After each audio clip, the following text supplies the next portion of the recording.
শুকিয়ে যাচ্ছে ফোরাত নদী, প্রকাশ পাচ্ছে কিয়ামতের আরও একটি আলামত।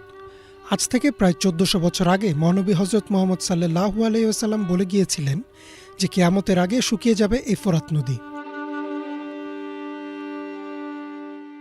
ফোরাত নদী বা ইউফ্রেটিয়াস রিভার ২৮০০ কিলোমিটার লম্বা এই নদীটি তুর্কি, সিরিয়া ও ইরাকের উপর দিয়ে বয়ে গেছে।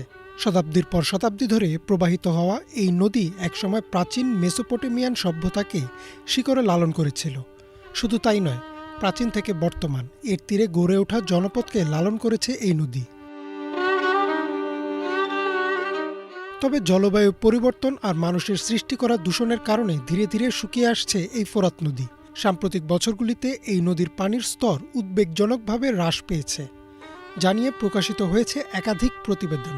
এসব প্রতিবেদনে বলা হচ্ছে, শুকিয়ে যাওয়া ফোরাত নদী সিরিয়া এবং ইরাকের কৃষিকে প্রভাবিত করছে ব্যাপকভাবে। বৃষ্টিপাত কমে যাওয়া, বাঁধ নির্মাণ এবং দুর্বল ব্যবস্থাপনাকেই দায়ী করছেন বিশেষজ্ঞরা।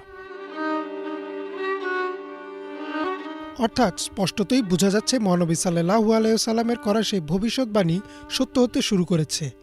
ফোরাত নদীর কিছু বছর আগের আর বর্তমানের ছবিগুলো পাশাপাশি রাখলেই বোঝা যাবে কতটা দ্রুত শুকিয়ে যাচ্ছে এই নদী। শুধু কি জলবায়ু পরিবর্তন বা বাঁধ নির্মাণই ফোরাত নদী শুকিয়ে যাওয়ার কারণ?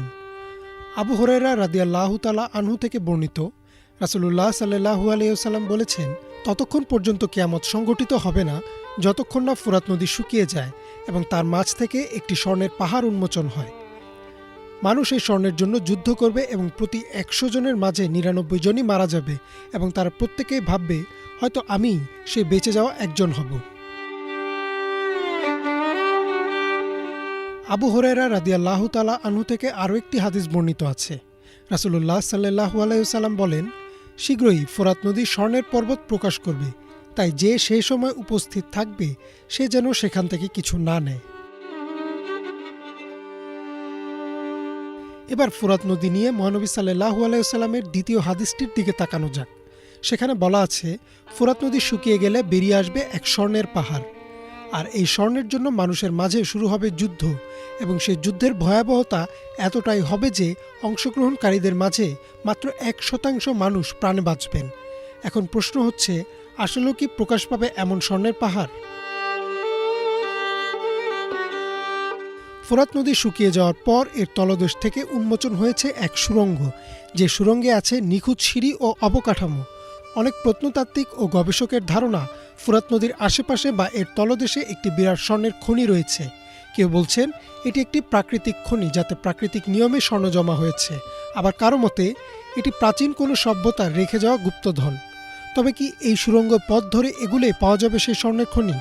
যদিও এ বিষয়ে এখনও নিশ্চিত করে কেউ কিছু বলতে পারেননি।